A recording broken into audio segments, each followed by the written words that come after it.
Nandito po kami ngayon sa Villa Elizabeth.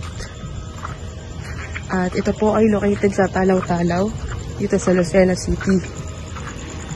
Makikita nyo po na merong 3 swimming pool dito. Yung nasa dulo ay pangbata at itong malaki ay pang matatanda. Ito yung mga tables nila. At dito naman po yung swimming pool, ay yung dagat. Ayan. Malinis po ang kanilang dagat at napakalinaw.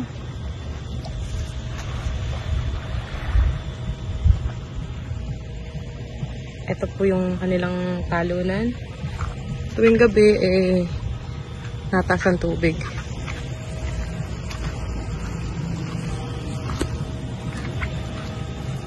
Ganito yung kulay ng kanilang tubig dahil ito ay natural na tubig ng halong kemikal. Ito naman po yung kanilang front view. Dito naman yung mga kanilang kubo at mga hotel nila. Kung gusto nyo kasama nyo yung pamilya nyo, pwede nyo ayain sila. At dito magstay. May mga room dito. Ipopost ko na lang po sa inyo ang mga presyo mamaya. Ito may event hall. Kung gusto nyo namang handle ng event dito, pwede kayong mag-held ng event. Mga birthday celebration, reunion. At ito naman, ito ang kanilang women's shower. Ito namang tindahang ito, madalang na lang itong magbukas, pero pag may mga malakihang event, nagbubukas sila. Ayan, may mga short order sila. Ito yung kanilang shower. At meron din naman sa kabila, kabila itong dulo na may shower.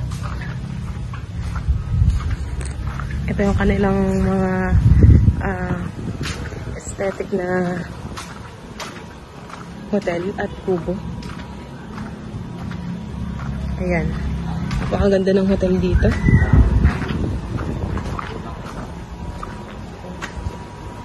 Ito po ang kanilang lunch area.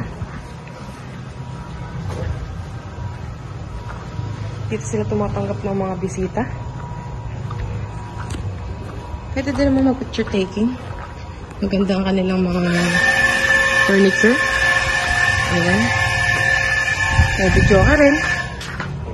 Nabasa ko sa kanilang ads na unli video ka ito pag inirent mo.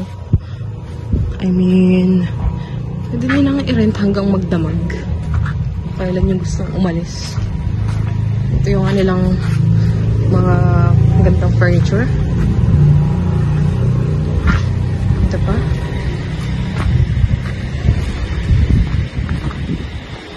Ayan. Ito yung mismong entrance.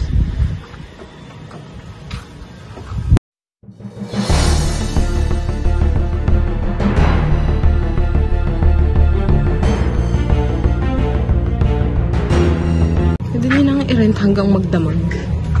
Kailan yung gustong umalis. Ito yung kanilang mga magandang furniture. Ito pa.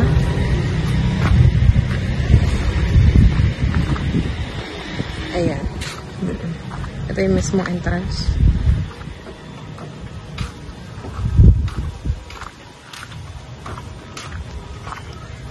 Ito yung mga kanilang mga animal statue.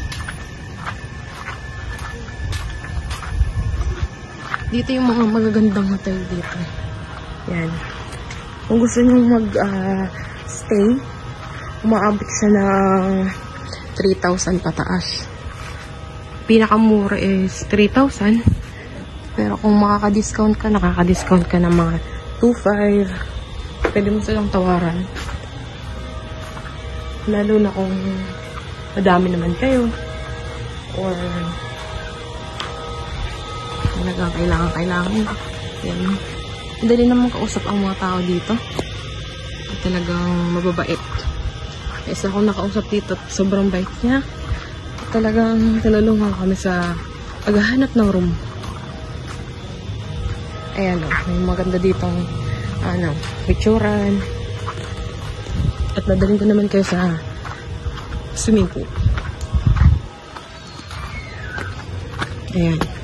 Ito ang kanilang swimming pool. Ito yung pang mababaw lang, 3 feet.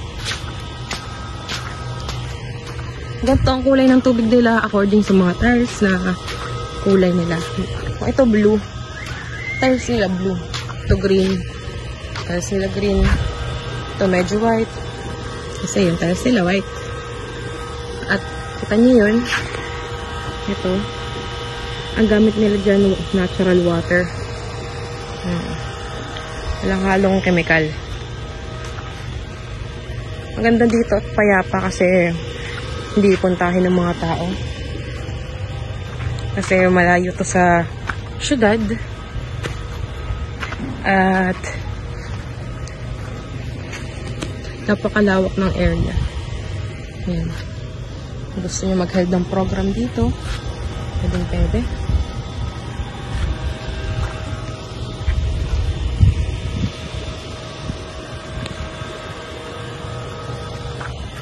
Sa papunta namang dagat, dito naman ang way ng papuntang dagat. Hagdan dito sa ayan, baba ka lang.